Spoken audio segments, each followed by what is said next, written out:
نبی کریم علیہ السلام نے فرمایا میں معراج کی رات گزرا، یہ سنی کان کھول کے سنے، دل کھول کے، صحیح مسلم کی حدیث، فرمایا میں معراج کی رات گزرا تو حضرت موسیٰ اپنی قبر میں کھڑے ہو کے نماز پڑھ رہے تھے۔ حضرت موسیٰ اگر زندہ ہے تو جو موسیٰ کے بھی امام ہے، جو جناب موسیٰ کے بھی ایسے ہی فٹافٹ، ہم پہ تو کسی کا روک تاری نہیں ہوتا، اتنی موٹی جلدیں لوگ کتابوں کی دے جاتے ہیں، کہتے پڑھو جی کی لکھے ہے، میں کہ اصل میں اس کے دل میں پیار نہیں، اس نے صرف محمد لکھ کے صلی اللہ علیہ وسلم لکھا ہے، اس لیے تھوڑی دیر بیٹھتا بریلی کے امام کے پاس تو اسے بتاتے ہیں حضرت محمد نے لکھنا چاہیے امام الانبیاء، سرور کون و مقام، تاجدار حل لکھنا چاہیے مشکل کشا، حاجت روا، حبیب خدا محمد مصطفیٰ صلی اللہ علیہ وسلم۔ تمہیں تو نام نہیں ڈھنگ سے لکھنا آتا، تم مصطفیٰ کی بات کیا کرو گے؟ تمہیں کیا خبر؟ میلاد کی بات آئے تو جائز نہیں، معراج کی بات آئے تو کہتے ہیں خواب میں ہوئی تھی، کیا بغض ہے، رکھا کیا ہے؟ اعلیٰ حضرت فرماتے ہیں کھائے تجھ کو تپے سکر، تیرے دل میں کس سے بخار ہے؟ حضور کی شان کی بات آتی ہے تو ہم کہتے ہیں ابو بکر صدیق سے پوچھ، ابو جان نے آ کے کہا تیرا رسول کہتا ہے میں 18,000 سال کا سفر 1 منٹ میں طے کر آیا ہوں، زمین جنت دوزخ ہر شے دیکھ آیا، ابو جان کہہ رہا ہے۔ ابو بکر صدیق فرمانے لگے اگر محمد عربی نے کہا تو آ کر سچ ہی کہا ہے، اگر رسول اللہ نے کہا تو آ کر ماننے والا، عقیدہ بنا ماننے والا۔ ایسے لوگ سڑک پہ بیٹھ کے بات کر دیتے ہیں اور فٹافٹ سنی بھی مسئلہ پوچھنے آ جاتا ہے، کہتا ہے جی وہ فلانا مولوی کا، وہ کون ہوتا ہے، کون ہے وہ، کس کی بات کر رہے ہو؟ بات کرنی ہے تو ابو بکر صدیق کی کرو، عثمان غنی کی کرو، مولا علی کی کرو، انس بن مالک کی کرو، طلحہ اور زبیر کی کرو۔ ہم کسی دائیں بائیں والے شخص کی بات ہے نہ کرتے نہ سنتے، ہم پہ نہیں کسی بندے کا روکتا نہیں ہوتا ہوگا چل دوڑ جا، ہم تجھے کیا سمجھتے ہیں؟ ہم تو سمجھتے ہیں اس کو جس کی بات سے رسول اللہ کی پیار کی خوشبو آتی ہے، جس کے نظریات کی خوشبو آتی ہے۔ ایک شخص مجھے آگے کہنے لگا جی نبی پاک کو غیب تھا، میں کہا چپ کر ہے، گل صحیح طریقے نال کر، تو کہہ کہ آقا و مولا دو عالم صلی اللہ علیہ وسلم کو فلاں بات کا پتہ تھا، یہ لفظوں کا تو پہلے حسن سیکھ لے، تجھے پتہ ہی نہیں، بات کرنے کا تجھے طریقہ ہی نہیں، کس طرح ہم تیری بات سنیں؟ ہم مناسب ہی نہیں سمجھتے تیرے جیسے آدمی کی بات سننا۔ تو بھائی نظریات پختہ کرے، سنے معراج میرے رسول پاک کا، سنے نبی پاک کا معراج۔ حضور فرماتے قبر میں جناب موسیٰ کھڑے ہو کے، اور آگے سنے حضور فرماتے ہیں مسجد اقصیٰ میں گیا تو موسیٰ وہاں بھی موجود تھے، یہ بھی بخاری ہے، حضرت موسیٰ وہاں بھی فرماتے ہیں میں چھٹے آسمان پہ گیا تو موسیٰ وہاں بھی موجود تھے۔ 10 وہ کتنے نے حضرت موسیٰ قبر میں تھے کہ مسجد اقصیٰ میں؟ لو کڈو مسئلہ کتنے سانے قبر میں تھے کہ نہیں قبر خالی جو نکلے نے پچھو خالی، قبر میں تھے کہ نہیں؟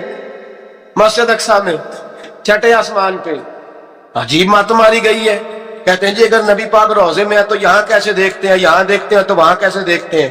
ہم کہتے ہیں حضرت موسیٰ جن کا کلمہ پڑھنے کے لیے منت کرے رب کی بارگاہ میں کہ مجھے غلام بنا لے اپنے مصطفیٰ کا، یہ شان ہے ان کے غلاموں کی، تو سرکار کا عالم کیا ہوگا؟ رسول فرماتے ہیں پھر میں آگے بڑھا، مسجد اقصیٰ میں پہنچا، سارے نبی اکٹھے تھے، میں بھی پہنچ گیا۔ نبی پاک فرماتے ہیں حضرت جبریل نے اذان پڑھی، بڑا پیارا موضوع، اور یہ وہ والا موضوع ہے جس پہ اللہ بھی فرماتا ہے سبحان اللہ جی، کیا فرماتے ہیں اللہ؟ کہنا ذرا، اور سب کا اپنا اپنا ذوق ہے نا۔ ہمارے استاد فرمایا کرتے تھے جب نبی پاک ساجد حج کے معراج کی رات چلے تو اللہ نے کہا سبحان اللہ، کیا فرمایا؟ میں تو ان کو دیا کہ تیری اچھی آنکھوں پر جتنے اللہ آکے اتنے بھی رکھنا چاہیے نا۔ کیا کہا اللہ کریم نے؟ معبودہ سبحان اللہ، سبحان الذی اسریٰ بعبدہ۔ نبی کریم صلی اللہ تعالی وسلم فرماتے ہیں مسجد اقصیٰ میں پہنچا، اور جب میں پہنچا نا سارے نبی بیٹھے تھے۔ حضور فرماتے ہیں جبریل امین نے نا اذان پڑھی تو میرے حاشیے پہ بھی نہیں تھا کہ میں جماعت کراؤں گا، یہاں لوگوں کو شوق ہوتا ہے نا آگے آگے، کہا میرے حاشیے میں بھی نہیں تھا کہ میں جماعت، میں تو پیچھے تھا، میرا دل تھا موسیٰ کرائیں گے، عیسیٰ کرائیں گے، ابراہیم خلیل اللہ کرائیں، یا حضرت آدم علیہ السلام سب کے باپ ہیں وہ کرائیں گے۔ فرماتے ہیں جب اقامت ہوئی تو حضرت جبریل نے میرا ہاتھ پکڑا، حضرت جبریل کہنے لگے یا رسول اللہ یہ جتنے پیچھے کھڑے ہیں ان کی بھی خواہش یہی ہے کہ آپ ہی جماعت کرائیں، اور اللہ کی رضا بھی یہی ہے کہ آپ ہی جماعت کرائیں۔ نبی پاک فرماتے ہیں میں نے جماعت کرائی، پھر نبیوں نے تقریریں کی، میری باری آئی تو ایک جملہ کہا تو حضرت ابراہیم کہنے لگے آپ نے تو ایک جملے میں ہی کمال کر دیا ہے۔ کوئی نبی کہنے لگے میں کلیم اللہ ہوں، کچھ کہنے لگے میں روح اللہ ہوں، کوئی فرمانے لگے میں خلیل اللہ ہوں، سب نے اپنی ذاتی بات کی۔ نبی پاک فرماتے ہیں میری بات آئی تو میں نے اللہ کی مخلوق کی بات کی، میں نے مسلمان کی بات کی، مومن کی بات کی، کافر کی بات کی، میں نے سب کی بات کی، ساری مخلوق کی۔ حضور آپ نے کیا فرمایا؟ نبی پاک فرمانے لگے میں نے کہا الحمدللہ الذی ارسلنی رحمۃ للعالمین، فرمایا اللہ کا شکر ہے اس نے مجھے ساری کائنات کے لیے رحمت بنا دیا۔ نبی کریم علیہ السلام فرماتے ہیں میں وہاں سے اٹھا، فرماتے ہیں پہلا آسمان، دوسرا آسمان، تیسرا، چھٹا آسمان، ساتواں آسمان پہ بیت المعمور ہے، مومنوں کا کعبہ بیت اللہ زمین پہ، اس کے بالکل سیدھ میں ساتویں آسمان پہ بیت المعمور فرشتوں کا کعبہ۔ میں وہاں گیا تو فرشتے کہنے لگے مولا اپنے حبیب سے کہہ 2 رکعتیں ہمیں بھی پڑھا دے۔ 2 رکعتیں، نبی پاک فرماتے ہیں 2 رکعتیں میں حتیم میں کعبے میں پڑھ کے گیا، پھر 2 رکعتیں مسجد اقصی میں پڑھی، پھر 2 رکعتیں میں نے، بولیے 2 رکعتیں بیت المعمور میں کس کو پڑھائی؟ فرشتے کون ہیں؟ بولے تو جو نوریوں کے بھی امام ہیں۔ مولوی صاحب بڑے پریشان ہو گئے، کہتے نور نہ آکھو۔ میں کہ نیریا تینوں کی تکلیف ہوتی ہے، تیرے اندر بھاری اندھیرا ہے، کیا تکلیف ہوتی ہے تجھے نور حضور کو کہنے میں؟ کس چکر میں تو الجھ گیا ہے؟ جس نے ساری کائنات کو نور دے دیا اس کو نور نہ کہے؟ جس کی برکت سے اللہ ہر ایک والا حضرت فرماتے ہیں لا مکان تک اجالا ہے جس کا وہ ہے، ہر مکان کا اجالا، ہر مکان کا اجالا، یہ دنیا میں جتنی بھی روشنی ہے یہ میرے رسول کے نور کی برکت سے روشن۔ وہ کس قسم کی باتیں کرتا ہے؟ نبی کریم صلی اللہ تعالی علیہ وسلم فرماتے ہیں فرشتوں کی میں نے جماعت کرائی۔ اچھا جی نماز کس دن فرض ہوئی؟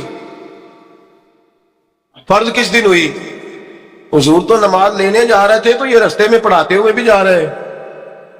نماز تو معراج کی رات لینے گئے نا نبی پاک، تو رستے میں اللہ فرماتے ہیں الرحمن علم القرآن خلق الانسان، فرمایا پہلے میں نے رسول کو قرآن سکھایا ہے پھر انسان کی تخلیق کی ہے۔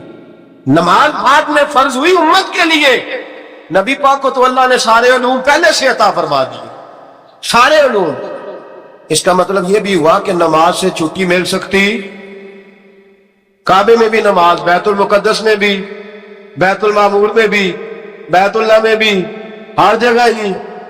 تو جو بھاگنا چاہے نماز سے بھاگ سکتا، اس لیے کہ معراج میں جگہ جگہ نماز ہو، نماز ہی نماز ہے ہر جگہ۔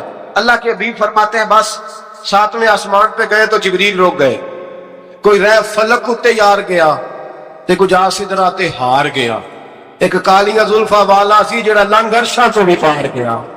نبی پاک فرماتے ہیں جبریل ٹھہر گئے، میں نے کہا چل، کہنے لگے یا رسول اللہ آگے گیا تو میرے پار جل جائیں گے۔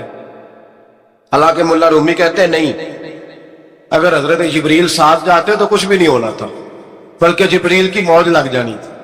اور ایک اور بات، جب یہاں حضور رکے نا تو نبی پاک نے فرمایا چل تو نہیں جاتا تو کوئی خواہش ہی بتا دے اپنی۔